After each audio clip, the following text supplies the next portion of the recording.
Hello friends, आपका Anil Narula IAS study centre के YouTube channel पे स्वागत है। फ्रेंड्स, जैसा कि आप जानते हैं कि हम आजकल आपको लगातार करंट अफ़ेयर्स के जो टॉपिक्स हैं, जो इम्पोर्टेंट हैं, एग्ज़ाम में काम आ सकते हैं, उस पे हम एक सीरीज़ की फ़ॉर्म में लगातार आपको इन्फॉर्मेशन दे रहे हैं। आज की हमारी सीरीज़ जो है, आज का हमारा जो टॉपिक है, वो है इंडियाज़ टैक्स। तो इंडियाज़ टैक्स को डिस्कस करने से पहले जो इसके कुछ ख़ास चीज़ें हैं इसके बारे में, जिनको समझना ज़रूरी है, वो हम डिस्कस करते हैं पहले। वो कांसेप्ट है हमारा फाइनेंशियल इंक्लूजन का। जैसा आप जानते हैं कि इंडिया के मेजॉरिटी ऑफ लोग जो हैं, अभी कुछ साल पहले तक मेजॉरिटी ऑफ लोग, अभी भी काफ़ी बड़ा तबका ऐसा है जिनको जो फॉर्मल फाइनेंशियल इंस्टीट्यूशंस का एक्सेस नहीं था, यानी उनको बैंकिंग फैसिलिटीज़ जो थी, जो फॉर्मल बैंकिंग फैसिलिटीज़ होती हैं, वो अवेलेबल नहीं थी। उनको फॉर्मल बैंकिंग सर्विसेज़ अवेलेबल नहीं थी और अपने रोज़मर्रा की ज़रूरतों के लिए, रोज़ाना के लेन-देन के लिए वो कैश में ही ट्रांज़ैक्शन करते थे। अब अगर सभी को जिस पर्सन को बैंकिंग सर्विसेज अवेलेबल ना हो, तो वो समझ लीजिए कि वो उस सर्विसेज से एक्सक्लूड हो गया। तो इस चीज़ को हम बोलते हैं फाइनेंशियल एक्सक्लूजन। तो एक खास तबका इंडिया में है, जो शहरों में रहता है, जो कस्बों में रहता है, जो पढ़ा-लिखा है, उसको तो अवेलेबल है सब सर्विसेज़। जिनको नहीं है, तो वो उससे एक्सक्लूड हो जाते हैं। तो इससे क्या होता है कि आप अपने कुछ ज़रूरतों के लिए आपको जो है बैंक से क्रेडिट नहीं मिल पाता, लोन नहीं मिल पाता, ठीक है? उससे क्या होता है कि आप जो है, जो एक इन्फॉर्मल सोर्स होते हैं आपके यहाँ पे गाँव में, छोटे कस्बों के अंदर की जो जो अनऑथराइज़्ड जो होते हैं, इर्रेगुलेटेड जो लोग जो फाइनेंसर होते हैं सो कॉल्ड, उनसे आप लोन लेते हैं। वो लोन आपको महँगे ब्याज पे देते हैं, माफ़ कीजिएगा। तो उससे क्या होता है कि कई बार आप एक्सप्लॉइट भी होते हैं, जो गरीब लोग होते हैं एक्सप्लॉइट भी होते हैं, उससे जो उनकी पॉवर्टी है, कम होने की बजाय बढ़ जाती है। उससे उनकी कोई एम्पावरमेंट भी नहीं होती है, विमेन के पास में ऐसा कोई सोर्स नहीं है कि वो जिससे अपने पैसे को बचा सके, अगर उन्होंने पैसे कमाए हैं, तो अल्टीमेटली पैसा कमा के वो अपने हस्बैंड को ही देंगे, तो उससे उनकी फाइनेंशियल इंडिपेंडेंस नहीं हो पाती है। तो फ्रेंड्स, ये फाइनेंशियल इंक्लूजन क्या होता है? Financial inclusion mean providing all the financial services, यानी access to formal financial services like banking sector to the common people, to everyone at affordable cost, यानी गरीब से गरीब इंसान से लेके अमीर से अमीर बंदे तक, आम बंदे को जो है वो फाइनेंशियल सर्विसेज का एक्सेस रहे, फॉर्मल फाइनेंशियल सर्विसेज का, जिसको हम बैंक्स या माइक्रो फाइनेंस यूनिट्स भी कहते हैं। इस टर्म को पहली बार वाई.वी. रेड्डी साहब ने, जो हमारे फॉर्मर आरबीआई गवर्नर थे, उन्होंने यूज़ किया था 2006 में। बाद में अ, इसे जी20 ने 2010 में अडॉप्ट किया और अब ये पूरे वर्ल्ड में ये टर्म यूज़ की जाती है। अ, इसी फाइनेंशियल इंक्लूजन से ही social and economic development possible हो सकती है। अ, जैसे ही आपको पता है कि इंटरनेट के आने के बाद में और स्मार्टफ़ोन आने के बाद में एक नई रिवॉल्यूशन आ गई है। अब आपको अपनी फाइनेंशियल सर्विसेज़ के लिए, अपनी एक फाइनेंशियल एक्सेस के लिए जो है, अब आपको फॉर्मल फिज़िकल वे में बैंक में जाने की रिक्वायरमेंट नहीं है, वहाँ पे खड़े होने की रिक्वायरमेंट नहीं है।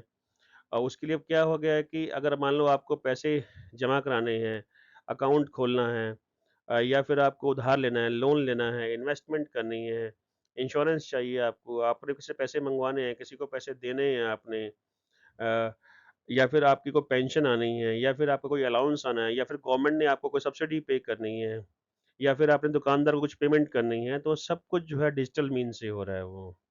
तो अगर ये डिजिटल मीन्स यानी मोबाइल टेक्नोलॉजी के साथ-साथ आपकी फाइनेंशियल सर्विसेज़ जो हैं, आपके हाथ में हैं और ये सबके पास में है, तो इसको हम बोलते हैं डिजिटल फाइनेंशियल इंक्लूजन।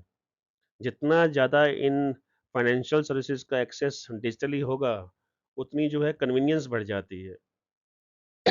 माफ़ कीजिएगा। जो हमारा फाइनेंशियल इंक्लूजन है, इसके कुछ एस्पेक्ट्स हैं। जैसे ये है, पहला इसका एस्पेक्ट है एक्सेस। इसको हम एस्पेक्ट बोलें या इसको डायमेंशन भी कह सकते हैं। इसके जो 3 मेन डायमेंशंस हैं, access, usage and quality. Access से हमारा मतलब ये है कि जो फाइनेंशियल सर्विसेज़ हैं, उसके लिए जो, जैसे मैंने कहा ना, बैंक वगैरह मेन इसमें आते हैं, तो आपको बैंक्स की ब्रांचेज़ की ईज़ी एक्सेस हो। जो एजेंट्स हैं वो आपकी हेल्प करने को तैयार हों, आपके जो अकाउंट्स हैं ईज़िली खुल सकें, आपको एटीएम्स की फैसिलिटी मिल सके, आपको चेक्स की फैसिलिटीज़ मिल सके, ईज़िली मिल सके उसमें वो। देन यूजेस में क्या आएगा? यूजेस में आता है कि आपने जब देखिए यूजेस जो है बहुत बड़ी टर्म बन जाती है। यूजेज जो है सबको अवेलेबल है लेकिन सबकी सेम यूजेज नहीं होती है। अब आपका पास में अगर आपने पैसे कम जमा कराए हुए हैं, सेविंग अकाउंट आपका है तो उसकी यूजेस किसी और टाइप की होगी। अगर आप कोई कॉर्पोरेट है, अगर आपकी कोई इंडस्ट्री है, अगर आप कोई बिज़नेस करते हैं तो आप करंट अकाउंट खुलवाते हैं, उसकी यूजेस किसी और तरीके की होती है। अब जो लोन होते हैं, जो लोन आपको बैंक्स देते हैं, वो भी आपके जो यूजेस है लोन लेने के लिए आपको जो है कई कंडीशन को फुलफिल करना पड़ता है। तो यूजेस एक बहुत बड़ी टर्म बन जाती है लेकिन आपके अपने फाइनेंसेस के हिसाब से आपकी जो यूजेस है वो आपको फैसिलिटी मिलनी चाहिए। लोन की, सेविंग की, अकाउंट्स की, डिफरेंट टाइप के अकाउंट्स की फैसिलिटी, सेविंग हो चाहे करंट हो। तीसरा आता है क्वालिटी, जो आपको एजेंट ने खाता खोलने से पहले बताया हो, वही जो इन्फॉर्मेशन दी हो बाद में वही निकलनी चाहिए। कहीं ये ना हो कि आपको कॉस्ट कुछ और बताई हो लोन लेने से पहले या खाता खोलने से पहले बाद में कुछ और हो जाए। तो उसको हम कहते हैं क्वालिटी खराब है सर्विसेज़ की, राइट? अब जो जैसे होता है कि आपका उससे ट्रस्ट टूटता है उस चीज़ से, या फिर आपका जो बैंक की एक्सेस है वो बहुत दूर हो जाए मान लो, ठीक है? आपको सर्विस को अवेल करने बहुत दूर जाना जाना पड़ता है मान लो, या फिर डॉक्यूमेंटेशन बहुत ज़्यादा होते हैं, या फिर आपको लोन देने में बहुत रुकावटें आती हैं लोन लेने के लिए। लोन देने के लिए बैंक जो है बहुत डॉक्यूमेंट साइन करवाएँ आपसे, तो इट मीन्स वो जो क्वालिटी है वो उसकी इतनी अच्छी नहीं है। तो जो फाइनेंशियल इंक्लूजन है वो चेक करता है कि एक्सेस, यूजेस और क्वालिटी जो है वो उन इंडिकेटर्स पे सब कुछ अच्छा बना रहे। फिर उसके बाद में जो एजुकेशन है, फाइनेंशियल सर्विसेज के लिए जितनी फाइनेंशियल लिटरेसी क्रिएट होगी, जितना पर्सन को पता होगा सेविंग अकाउंट क्या होते हैं, अकाउंट खोलने का बेनिफिट क्या होता है, लोन मिल सकते हैं आपको, या फिर किस तरह के लोन अवेलेबल हैं आपके पास में। आपको कई लोगों को पता ही नहीं होता कि उनके जो ऐसे गरीब बच्चे हैं, उन गरीब लोग हैं, उनको पता ही नहीं है कि वो इवन भैंस के लिए भी लोन ले सकते हैं। उन्होंने भैंस लेनी है, अपने उन्होंने डेयरी सेक्टर अपना कुछ क्रिएट करना है, डेयरी फार्मिंग करनी है उन लोगों ने, मान लो उन्होंने पोल्ट्री वाला कुछ करना है, बी फार्मिंग करनी है, उनके लोन जो हैं बैंकों से ईज़िली अवेलेबल हो जाते हैं। उनको ये पता नहीं होता कि उनके बच्चों को एजुकेशन के लोन आराम से मिल सकते हैं। तो वो सब कुछ जो है, और अच्छा, उनको ये भी आइडिया नहीं होता कि अ, उनको कोई पर्सन जो है वो गलत तरीके से इन्वेस्टमेंट करवा सकते हैं, तो उससे उनको उनको बच के रहना है। तो पैसा सही जगह आपका इन्वेस्ट हो, जिसके लिए अकाउंट खोला गया है उसमें उस तरीके से पैसे आपके जाएँ, आपकी सिक्योरिटी पूरी हो जाए, आपको कोई लूट ना सके, ठगी आपके साथ ना हो सके, इसके लिए बार-बार जो आपको पैसा कहाँ-कहाँ इन्वेस्ट करना है, कौन-कौन सी अच्छी जगह है, इसके लिए आरबीआई बार-बार media, social media, mobile phones के थ्रू आपको इन्फॉर्मेशन देती रहती है। फिर उसके बाद इन सब चीज़ों के लिए चाहिए आपको एक बहुत ही बड़ा इंफ्रास्ट्रक्चर, जिसे हम बोलते हैं डिजिटल इंफ्रास्ट्रक्चर। इसी डिजिटल इंफ्रास्ट्रक्चर का ही जो इंडिया ने डेवलप किया है, जो वर्ल्ड के लिए बेस्ट एग्ज़ाम्पल बन गया, उसका नाम है इंडिया स्टैक। तो India stack is nothing but the digital infrastructure of India. अब जो इंडिया स्टैक है, इस मॉडल को पूरा, ये इतना कमाल का मॉडल है जो पूरी तरह इंडिया में ही डेवलप हुआ है। ये पूरे वर्ल्ड के लिए एग्ज़ाम्पल बन गया है। इतना अच्छा, इतना कन्वीनिएंट, इतना ईज़ी टू ऑपरेट मॉडल जो है, पूरे वर्ल्ड में कहीं अवेलेबल नहीं है। अब यूएनओ ने सभी कंट्रीज़ को ये इसमें डायरेक्शन दी है या रिक्वेस्ट की है इस मॉडल पे स्टडी करने के लिए। इवन जो developed country like USA, Canada और यूरोपियन कंट्रीज़ हैं, ये कंट्रीज़ भी हमारे मॉडल को अडॉप्ट करने के लिए अपने यहाँ स्टडीज़ कर रही हैं। अब इंडिया स्टैक ने क्या किया है, जितने भी एस्पेक्ट्स हैं फाइनेंशियल इंक्लूजन के जो मैंने अभी बताया अभी आपको, उनको कवर किया है डिजिटल टेक्नोलॉजी को अडॉप्ट करके। इसकी 3 लेयर हैं बेसिकली, अपने पूरे डिजिटल इंफ्रास्ट्रक्चर की इंडिया स्टैक की 3 लेयर हैं। लेयर 1, जो फर्स्ट लेयर है वो है आधार आइडेंटिटी सिस्टम। तो उसमें क्या होता है कि जैसे आपको पता है कि आधार एक किस्म से आपका इलेक्ट्रॉनिक वेरिफिकेशन आइडेंटिटी सिस्टम है। इसमें आपका नाम, phone number, date of birth, gender, आपका रेटिना का रिकॉर्ड, आपके जो बायोमेट्रिक्स होते हैं, आपके फिंगरप्रिंट्स जो होते हैं, ये सब रिकॉर्ड्स जो होते हैं, unique identification authority of India UIDAI के पास में स्टोर हो जाते हैं। और एक किस्म से ये आपकी, अगर आप फ्यूचर में कहीं जाते हैं, किसी जगह आपने अकाउंट खुलवाना है या फिर आपने कोई अपना प्रूफ देना है, तो उनको आपको कोई देने डॉक्यूमेंट्स देने की रिक्वायरमेंट नहीं है, क्योंकि ये सारे डॉक्यूमेंट्स देने के बाद में ही तो आपका आधार कार्ड बना था। तो आधार आपका एक किस्म से ई-केवाईसी बन जाता है। E-KYC mean E, know your customer. तो उसके बाद में आपको कोई नए-नए प्रूफ, नए-नए डॉक्यूमेंट्स नहीं देने पड़ते हैं। जैसे पहले बहुत डॉक्यूमेंट्स बनते थे कि आप अपना अपना घर का प्रूफ बताओ, ये चीज़ लेके आओ, वो डॉक्यूमेंट लेके आओ, ये यहाँ से लिखवा के लाओ। तो उन सब झंझटों से अब आप बच गए हैं, क्योंकि आधार कार्ड में काफ़ी कुछ पहले से ही कवर हो गया है। तो ये आपका एक बहुत बड़ा आइडेंटिटी सिस्टम बन गया है। जो सेकंड लेयर इसके आधार कार्ड इसकी माफ़ कीजिएगा, इंडिया स्टैक्स की है, वो है इसका अ, एक यूनिफाइड पेमेंट इंटरफेस। बहुत कमाल की चीज़ डेवलप हुई है, इसको यूपीआई कहते हैं। ये एक इंस्टेंट पेमेंट सिस्टम है जो डेवलप किया है national payment corporation of India. देखिए, जैसा आपने देखा होगा, आप रोज़ ही इसको ऑब्ज़र्व करते हो, मैक्सिमम लोग इसको ऑब्ज़र्व करते हैं। आजकल तो एक बड़ी कमाल की चीज़ है कि छोटी से छोटी चाय की दुकान वाला, सब्जी वाले, इवन अनपढ़ सब्जी वाले भी जो हैं, अनपढ़ सब्जी वाले अपनी अपने ठेले पे, अपनी रेहड़ी के ऊपर या चाय की दुकान पे या छोटा-सा कोई ट्रेडर भी जो होगा, उसके पास भी आजकल अपने फाइनेंशियल कंपनीज़ के वो आपने और कार्ड देखे होंगे जिसको आप स्कैन करके आप पेमेंट उनको कर सकते हैं। तो ये सारा कमाल किसने किया? सारा कमाल किया है यूनिफाइड पेमेंट इंटरफेस ने। अब इसमें क्या होता है?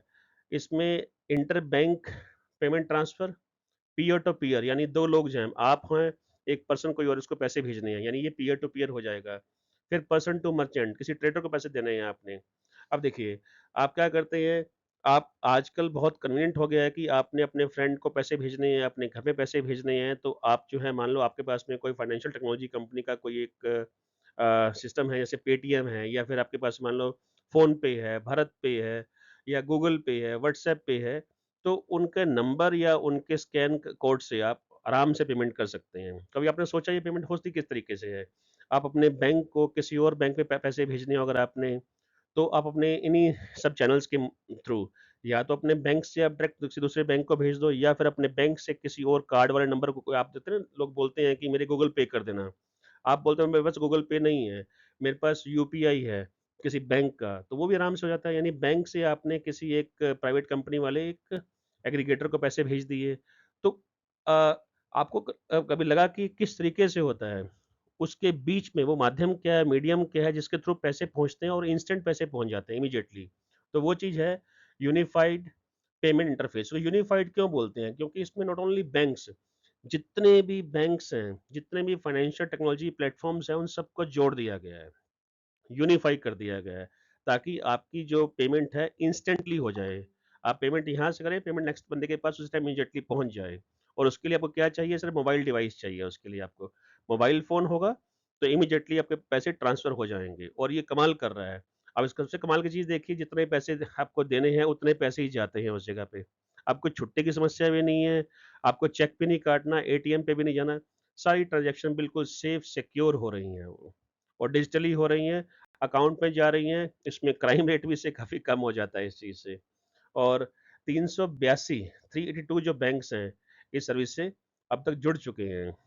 जैसे आप फिर सुन लीजिए, बैंक से बैंक में पैसे ट्रांसफ़र करने हो, बैंक से आपने पेटीएम पे, भारत पे, फ़ोन पे, गूगल पे ट्रांसफ़र करना हो, गूगल पे से फ़ोन पे करना हो, फ़ोन पे से पेटीएम पे करना हो, या फिर आपने किसी को पैसे भेजने हो, तो इन सारी की सारी सर्विसेज़ के लिए जो मीडियम है, वो है यूपीआई, यूनिफाइड पेमेंट इंटरफ़ेस। और ये बहुत कमाल का हमने इंफ्रास्ट्रक्चर तैयार किया है बेसिकली ये। इसने रिवॉल्यूशनाइज़ कर दिया सब सिस्टम्स को। इसके बाद जो थर्ड लेयर है, वो है डेटा लेयर। अभी ये डेवलप हो रही है। अब देखिए इसमें क्या होता है, इसमें सपोज़ जैसे बैंक्स हैं, अगर आपने बैंक में अकाउंट खुलवाया हुआ है, तो बैंक में आपकी पूरी ई-केवाईसी हो चुकी है, आधार कार्ड से आपकी सारी चीज़ें जा चुकी हैं। आपका जो टैक्स जब जमा कराते हैं, तो टैक्स वालों के पास आपके सारे डॉक्यूमेंट्स जो हैं आ चुके हैं ऑलरेडी। देन आपने मान लो इंश्योरेंस लेना है, तो इंश्योरेंस वालों के भी आप सारे डॉक्यूमेंट्स पहले जमा करा देते हैं। आपने सपोज़ पेंशन लेनी है, तो पेंशन वालों के पास सारी की सारी जो डेटा है आपका उनके पास में होता है और वो किसके थ्रू होता है? वो आधार कार्ड के थ्रू लिंक सब चीज़ हो जाती है। अब सपोज़ कल को आपने किसी से लोन लेना हो आपने, आपने सपोज़ किसी स्टॉक मार्केट में स्टॉक परचेज़ करने हो, तो आपको एक ब्रोकरेज फ़र्म चाहिए होती है।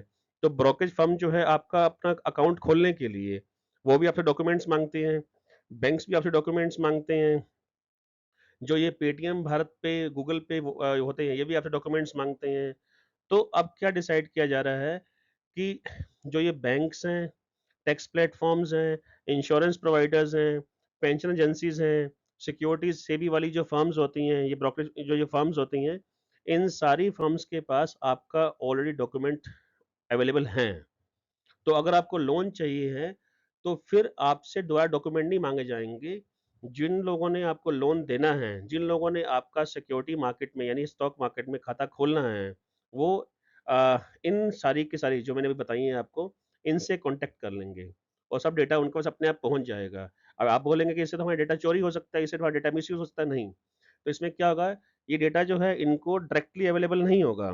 ये क्या होगा, आरबीआई कुछ खास कंपनीज़ को ये परमिशन देगी कि कंज़्यूमर की परमिशन लेने के बाद, आपसे परमिशन लेने के बाद, फॉर्म पे साइन करवाने के बाद, एक खास पर्पज़ के लिए वो आपके डेटा को एक्सेस दे सकते हैं और जो मान लीजिए एक बैंक जो है आपका डेटा जो है वो ले रहा है, तो बैंक जो है उस जो आपको डेटा दे रहे हैं, उनको कुछ पेमेंट दे देगा, आपसे परमिशन लेने के बाद में।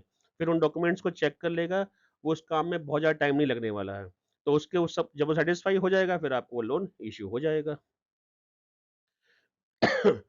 अब इससे क्या होगा कि जो सारे काम हैं आपके, इसमें आपकी सारा पैसा बच जाएगा, आपको कन्वीनियंस हो जाएगी, आपकी कॉस्ट सेविंग हो जाएगी, यूज़र फ्रेंडली हो जाएगा, टाइम बचेगा आपका, हैसल फ्री काम हो जाएगा, आपको बार-बार फिज़िकली किसी और जगह पे जाना नहीं पड़ेगा।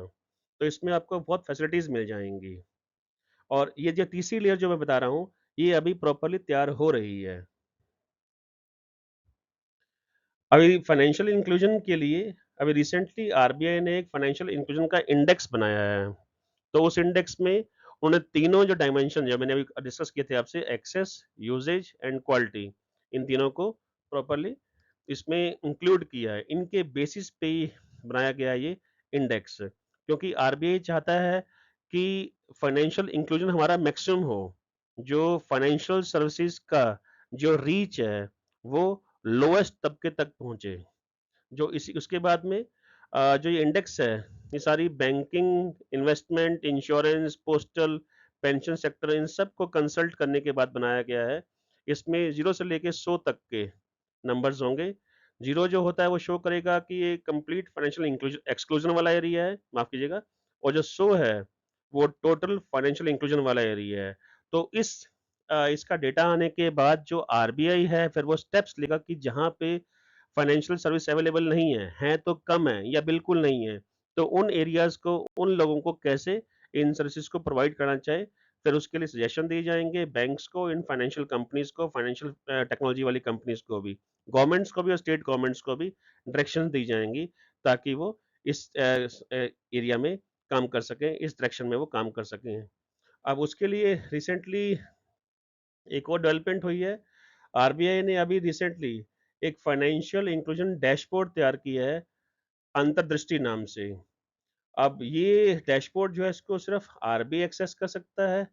वो एक्सेस भी करेगा, मॉनिटर भी करेगा किस चीज़ को, कि फाइनेंशियल इंक्लूजन में कितनी उसमें जो है वो प्रोग्रेस हो रही है।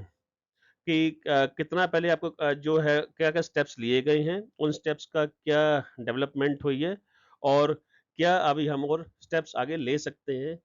तो इसके लिए अंतर्दृष्टि फाइनेंशियल इंक्लूजन डैशबोर्ड रिसेंटली अभी कुछ दिन पहले ही बनाया गया है, 2-3 दिन पहले। तो इसको देखने के बाद में फिर आरबीआई अपने स्टेप्स लेगा आगे, ताकि मोर एंड मोर पीपल को, ज़्यादा लोगों को आप इंक्लूड कर सकें, फाइनेंशियली जो है उनको हर फाइनेंशियल सर्विस का फ़ायदा दे सकें। तो फ्रेंड्स, कैसे लगा आपको हमारा लेक्चर? आप हमें कमेंट सेक्शन में ज़रूर बताइएगा। आपको ऐसे ही लगातार वीडियोज़ मिलते रहें उसके लिए आप हमारा चैनल सब्सक्राइब कीजिए और बेल आइकन का बटन दबाइए ताकि आपको ये इन्फॉर्मेशन हम लगातार देते रहें। धन्यवाद। जय हिंद।